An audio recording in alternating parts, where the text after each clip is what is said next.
Hello friends, स्वागत है आपका हमारे यूट्यूब प्लेटफॉर्म पूनम इंस्टीट्यूट पर। फ्रेंड्स, आज हम पढ़ने वाले हैं सीटेट सितंबर 2026। आज का जो हमारा टॉपिक है लेव वाइगोत्स्की, जिनका सिद्धांत है वह सामाजिक सांस्कृतिक विकास का सिद्धांत। इसके बारे में आज की टॉपिक में हम देखेंगे। सबसे पहले हम इसकी थ्योरी के बारे में पढ़ेंगे, फिर हम इसके पीवाइस को देखेंगे जो कि प्रीवियस ईयर क्वेश्चन पेपर में पूछे गए हैं। तो हम सबसे पहले थ्योरी शुरू करते हैं कि इनका जो सिद्धांत है वो क्या है। इनका जो सिद्धांत है वो है सामाजिक सांस्कृतिक विकास का सिद्धांत। यहाँ से क्वेश्चन बन जाता है, दो क्वेश्चन यहाँ से बन जाते हैं। एक बन जाता है कि सामाजिक सांस्कृतिक विकास का सिद्धांत किसने दिया, तो वो हमारे लेव वाइगोत्स्की ही, या फिर पूछ लेता है कि लेव वाइगोत्स्की का सिद्धांत कौन सा है जो कि सामाजिक सांस्कृतिक विकास का सिद्धांत है। फिर हम यहाँ से इस टॉपिक के बारे में बढ़ते हैं कि वाइगोत्स्की कैसे वैज्ञानिक थे। तो यहाँ से बनता है कि वाइगोत्स्की जो थे वो संरचनावादी विचारधारा के वैज्ञानिक थे। जो वैज्ञानिक होते हैं हमारे दो प्रकार के होते हैं, एक संरचनावादी, दूसरे व्यवहारवादी। तो संरचनावादी जो वाइगोत्स्की थे वो संरचनावादी वैज्ञानिक थे, जबकि व्यवहारवादी वैज्ञानिक और भी हैं, जिसमें स्किनर हैं, पावलोव, ये सभी व्यवहारवादी विचारधारा के अंतर्गत आते हैं। कहते हैं कि वाइगोत्स्की के अनुसार जो होता है, बच्चा सक्रिय होकर वातावरण से संलग्न होकर सीखता है। जो वाइगोत्स्की हैं उनका मानना है कि बच्चा सक्रिय होकर वातावरण से संलग्न होकर सीखता है। जो वाइगोत्स्की साहब हैं अपने पूरे सिद्धांत के अंतर्गत उन्होंने दो तीन बातें हैं जिन पर जोर दिया। पहला पॉइंट है कि जुड़ाव व संबंध की बात की इन्होंने, कि बच्चा जो भी कुछ भी सीखेगा जुड़ाव व संबंध के माध्यम से सीखेगा, सहयोग के माध्यम से सीखेगा और सक्रिय होकर वातावरण से संलग्न होकर सीखेगा, वातावरण से जुड़कर सीखेगा। इनके सिद्धांत को संज्ञानात्मक विकास का सिद्धांत भी बोला जाता है, क्योंकि पूछ लिया जाता है कि संज्ञानात्मक विकास सिद्धांत से कौन जुड़ा हुआ, तो लेव वाइगोत्स्की जुड़े हुए हैं, जिसे हम बौद्धिक विकास या मेंटल डेवलपमेंट भी कहते हैं। मेंटल डेवलपमेंट जैसे कि ये मानसिक क्षमता या फिर जो होता है संज्ञान से जुड़ी हुई जितनी भी क्षमताएं हैं वो सभी संज्ञानात्मक विकास के अंतर्गत आती है। जितने भी संरचनावादी वैज्ञानिक हैं वो सभी संज्ञानात्मक विकास या संज्ञान से जुड़ी हुई बातों पर जोर देते हैं।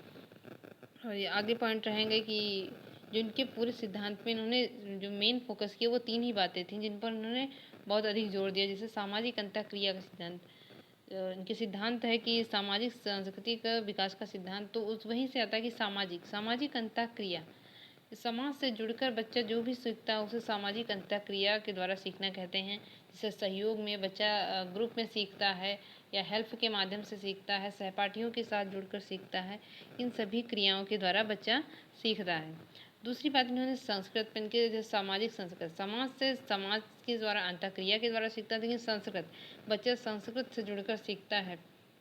और इनका एक पॉइंट और है कि बच्चा भाषा के द्वारा सीखता है। अगर बच्चे के अंदर भाषा है तभी वह सीख पाएगा, और नहीं है तो नहीं सीख पाएगा। तो भाषा तो इनके सिद्धांत के अनुसार आता है कि भाषा पहले आती है, विचार बाद में आते हैं। इनके जो भाषा से संबंधित पॉइंट वो हैं कि भाषा पहले आती है, विचार बाद में आते हैं। भाषा विचारों पर प्रभावी होती है। तो दूसरा पॉइंट इनका कि भाषा विचारों पर प्रभावी होती है, कि अगर बच्चे के अंदर भाषा है तभी विचार आएंगे, और अगर भाषा नहीं है तो विचार नहीं आएंगे। इनके अनुसार विचार बाद में आते हैं, भाषा पहले आती है। जब बच्चे के अंदर भाषा है तभी वो माइंड में अपने विचारों को परिकल्पित कर सकता है, और अगर नहीं है तो वो उसे परिकल्पित नहीं कर सकता। इनके सिद्धांत के अनुसार या इनके मानने के अनुसार ऐसा है कि भाषा पहले आती है, विचार बाद में आते हैं। एक सेकेंड रुकिएगा। थर्ड पॉइंट हमारा है कि भाषा संज्ञानात्मक विकास को सुगम बनाती है। भाषा जो होती है हमारी बौद्धिक क्षमता को या संज्ञानात्मक विकास को सुगम बनाती है। वो हेल्प करती है हमें कुछ भी सीखने में या फिर हमारे कार्य क्षेत्र को सीखने में भाषा जो है हमारी मदद करती है। तो आगे हम इसके पॉइंटों को देख लेते हैं कि वाइगोत्स्की जो हैं वो किस प्रकार से बच्चों को सहायता देने की बात करते हैं। तो वाइगोत्स्की ने जो सहायता की बात की, जो हेल्प की बात की, वो दो प्रकार की हेल्प देने की बात की। एक जेडपीडी के माध्यम से बच्चों को सहायता देना, दूसरा स्कैफोल्डिंग के माध्यम से बच्चे को सहायता देना, जिससे कि वह अपने वर्तमान स्तर से, जो बच्चा है वो अपने वर्तमान स्तर से संभावित स्तर तक पहुंच सके। स्कैफोल्डिंग में का जो पूरा नाम है वो समीपस्थ संभावित विकास का क्षेत्र, जो बच्चे के समीप होता है जब विकास का क्षेत्र, वहां तक उसे पहुंचना, उसके उद्देश्य तक पहुंचाना ही समीपस्थ या संभावित विकास का क्षेत्र है। स्कैफोल्डिंग वो होता है जो बच्चे को हम अगर बच्चा कर रहा है तो उसे इशारा देते हैं। अस्थायी होता है ये, क्योंकि शुरुआत में भी दे सकते हैं। बच्चे के सीखने की शुरुआत में इसे हम देते हैं कि जिससे बच्चा उस तरफ जा सके और उस अपने उद्देश्य को पाने में सफल हो सके। तो इसके फोल्डिंग में रहता है कि बच्चे को इशारा देना, संकेत करना, ये सभी इसके अंतर्गत आ जाते हैं, इसके फोल्डिंग के अंतर्गत। लेकिन वहीं जेडीपी जो होता है, ये बच्चे को स्थायी विकास होता है। जो बच्चा रुक जाए या उसके शिक्षण कर रहा है, शिक्षण के बीच में उसे कुछ पता नहीं चलता है, तो उसे हम सहायता प्रदान करते हैं, जिसे हम जेडपीडी कहते हैं। फिर आगे हम इसके बारे में डिटेल्स देख लेते हैं कि जेडपीडी क्या है। जेडपीडी जो है वो जोन ऑफ प्रॉक्सिमल डेवलपमेंट है। इसे समीपस्थ या संभावित विकास का क्षेत्र कहते हैं। जैसे वर्तमान स्तर, बच्चा जिस अवस्था में है, जिस समय है, जो भी उसका स्तर है, वहाँ से उसे संभावित स्तर तक पहुँचाना या जहाँ तक वो जाना चाहता है उसे वहाँ तक पहुँचाने में जो हेल्प दी जाती है उसे हम जेडपीडी कहते हैं। जैसे बच्चा लखनऊ से दिल्ली जाना चाहता है, वो बीच में जाकर फंस जाता है, उसे ये नहीं पता चलता कि दिल्ली तक पहुँचने के लिए रास्ता कौन। जब वो बीच में जाता है और उसे वहाँ तक रास्ता, उसके आगे का रास्ता बताने के लिए अगर हम उसकी हेल्प करते हैं तो हम उसे जेडपीडी कहते हैं। क्योंकि उसके वर्तमान स्तर से उसके पोटेंशियल स्तर तक पहुँचाने के लिए जब उसे मदद करते हैं तो उसे हम जेडपीडी देते हैं। तो इसमें और भी पॉइंट कि बच्चों का मूल्यांकन शिक्षण के लिए किया जाता है। जेडपीडी में बच्चों का मूल्यांकन शिक्षण के लिए जाता है। बच्चों के जो जेडपीडी होता है वो बच्चों के थोड़ा ऊपर का दिया जाता है। जो संभावित विकास का क्षेत्र है, बच्चों के एक्चुअल लेवल से जो उनका वर्तमान स्तर है उसे थोड़ा ऊपर का दिया जाता है। ज़्यादा ऊपर का नहीं कि जिससे बच्चा सीख ना पाए, तो उसके थोड़ा ऊपर का दिया जाता है। और कार्य क्षेत्र के अंदर, मतलब ये नहीं कि बच्चे की बस से बाहर हो, बस के अंदर ही करना है कि जितना बच्चा कर सके। उसकी आयु, उसकी उम्र, जो कुछ भी है उसे देखकर, उसके वर्तमान स्तर या फिर उसके स्तर या उसके लेवल को देखकर ही उसे जो भी सलाह या जो भी मदद दी जाती है उसे हम जेडपीडी कहते हैं। और जो हमारा स्कैप फोल्डिंग होता है, स्कैप फोल्डिंग में ये रहता है कि बच्चे को इशारा देकर, बच्चा अगर कुछ नहीं करा उसे इशारा देकर, उसे समझाकर या उसे संकेत देकर, जिसे हम पहाड़, मचान या ढांचा कहते हैं, उसे देकर बच्चे को उसके उद्देश्य की तरफ भेजना या उसे उसके उद्देश्य तक पहुंचाना, उसे स्कैफोल्डिंग कहते हैं। फिर हम देख लेते हैं अगला पॉइंट जो हमारा यहाँ से है कि बच्चे का खुद से बातें करना। जो बच्चा खुद से बातें करता है, जब आप देखते हैं कि शैशवावस्था में जब बच्चा होता है, लगभग 2 से 3 साल का बच्चा होता है, तब वो अपने आप में जब कुछ कोई खेलता है तो वो अपने आप से ही बातें करता रहता है, बड़बड़ाता रहता है। जैसे हम समझते हैं कि बच्चा बड़बड़ा रहा है, वो खेल रहा, वो अपने आप में ही अपनी कार्यों का योजना बना रहा होता है। जो उसके कार्य होते हैं उसकी योजना बना रहा होता है बच्चा। तो जो बच्चे का खुद से बातें करना है, वाइगोत्स्की ने उसे स्वनियमन कहा है। जो बच्चे का खुद से बातें करना वाइगोत्स्की के अनुसार स्वनियमन है, जो कि उन्होंने कहा कि बच्चा अपने कार्यों की योजना बना, वो बड़बड़ा नहीं रहा, वो अपने कार्यों की योजना बना रहा। जिसे वाइगोत्स्की ने व्यक्तिगत वार्ता या निजी वाक या निजी नाम, कई नामों से इसे कहा जाता है, जो बच्चों का खुद से बातें करना है। अभी जब आया कि जेडपीडी जो देता कौन है, जेडपीडी की जब बात हुई कि जो हमारी जेडपीडी है इसे देता कौन है, क्योंकि आप बच्चा तो एक्चुअल लेवल पर तक है, लेकिन उसे पोटेंशियल लेवल तक अगर ले जाना है तो कहीं ना कहीं बच्चे से अधिक जानकर अन्य होना चाहिए। कोई भी हो, माता पिता, गुरु, कोई भी हो जो अब बच्चे के लेवल से ऊपर का हो, जो बच्चे को बता सके, तो वो कौन होता है। तो इसमें क्वेश्चन बन जाता है कि बच्चे को जेडपीडी देने के लिए मतलब कौन होता है। तो MKO होता है, जिसे हम कहते हैं अधिक जानकर, कोई भी हो जो बच्चे से अधिक जानता हो। यहाँ से हमारा टॉपिक कंप्लीट होता है। अब हम इसके कुछ प्रीवियस ईयर क्वेश्चन के बारे में देख लेते हैं। तो यहाँ से हमारा पहला क्वेश्चन रहेगा कि वाइगोत्स्की के अनुसार संज्ञानात्मक विकास को सुगम बनाने में शिक्षक की क्या भूमिका होती है। जो संज्ञानात्मक विकास है सुगम बनाने के लिए शिक्षक की भूमिका जो होती है वो आलम्बन के माध्यम से छात्र के सीखने का मार्गदर्शन और समर्थन करना। जो शिक्षक होता है, नई शिक्षा नीति के अनुसार शिक्षक जो होता है वो बच्चे का मार्गदर्शन करता होता है या बच्चे को समर्थन देने वाला होता है। तो हमें यहाँ पूछा गया कि संज्ञानात्मक विकास को सुगम बनाने में शिक्षक की भूमिका, तो इसका हमारा जो आंसर है वो रहेगा सेकंड। आलम्बन के माध्यम से छात्र को सीखने का मार्गदर्शन और समर्थन करना ही शिक्षक की भूमिका होती है। नेक्स्ट क्वेश्चन की तरफ चलते हैं। वाइगोत्स्की के अनुसार बच्चे के साथ अंतः क्रिया के अनुभव से लाभान्वित होते हैं और उन कार्यों को कर पाते हैं जो उनके समीप दूराभिमुख विकास के क्षेत्र में है। तो ये अभी मैंने बताया कि जो समीप दूराभिमुख है, जिसे हम समीपस्थ विकास का क्षेत्र कहते हैं, तो ये कौन देता है या इसे कौन प्रदान करता है? तो इसके बारे में जब हम देखते हैं तो हमारे ऑप्शन है अधिक जानकर अन्य अंदर होना चाहिए, अधिक जानकर अन्य बस से बाहर होना चाहिए, भौतिक वातावरण अंदर या भौतिक वातावरण बस के बाहर। तो हमने जो भौतिक वातावरण के बारे में तो कोई बात ही नहीं की, तो हमारे ये 2 ऑप्शन तो गलत ही हो जाते हैं पूरी तरह। अब बचते हैं 2 ऑप्शन।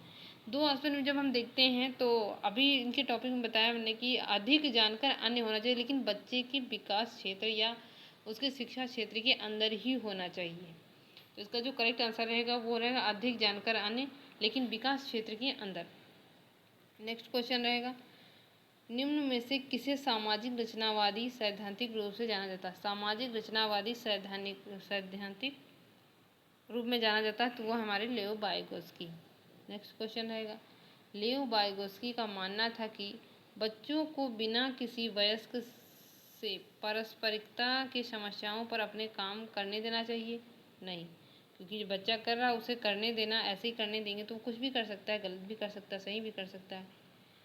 और अध्यापिका द्वारा बच्चों को उपयुक्त भौतिक पुरस्कार देना प्रदान करना करके कार्य पर काम करवाने के लिए प्रोत्साहित करना। आप अध्यापिका के द्वारा पुरस्कार की तो उन्होंने कोई जो इनका सिद्धांत उसमें उन्होंने पुरस्कार की तो कोई बात ही नहीं की। चौथा पॉइंट बच्चों को कार्य करते समय कोई मदद नहीं देनी चाहिए। ऐसा तो उन्होंने अपने सिद्धांत में 2 प्रकार की मदद के बारे में बात की, सहायता देने की उन्होंने तो 100% बात की कि बच्चों को सहायता दी जानी चाहिए। तो इसका जो आंसर निकल कर आएगा कि लेओ वाइगोत्स्की का मानना क्या है? समस्या समाधान के दौरान बच्चों को संकेत देकर उत्तर की तरफ पहुंचाने वाले सवाल पूछकर पाड़ मचान प्रदान करके करना चाहिए, जिसे हम स्कैफ फोल्डिंग कहते हैं। जहाँ भी पाड़ मचान आ जाए वहाँ पर देख लीजिएगा कि वहाँ स्कैफ फोल्डिंग की बात की गई हुई है। तो इसका आंसर जो रहेगा वो रहेगा सेकंड। नेक्स्ट क्वेश्चन हमारा रहेगा विकास का वह चरण जब कोई जीव सबसे तेज से किसी विशेष कौशल या विशेष उद्देश्य को प्राप्त कर सकता है वह कहलाता है। तो जब उसे हम एक्चुअल लेवल से थोड़ा मदद करेंगे तो वो पोटेंशियल लेवल तक जाएगा, तो सबसे तेज़ी से वहाँ पर बच्चा विकास करेगा, तो उसे हम समीपस्थ विकास का क्षेत्र कहते हैं। क्योंकि वाइगोत्स्की ने विकासात्मक विलंबन या संवेदनशील या संज्ञानात्मक विकास के बारे में तो बात किया, बट स्थिरता नहीं, अस्थिरता के बारे में उन्होंने बताया। तो ये हमारे तीनों आंसर गलत हुए। नेक्स्ट क्वेश्चन की तरफ चलते हैं। वाइगोत्स्की के अनुसार जब एक वयस्क बच्चे के निष्पादन के वर्तमान स्तर को सहयोग द्वारा विस्तारित करता है तो इसे क्या कहते हैं?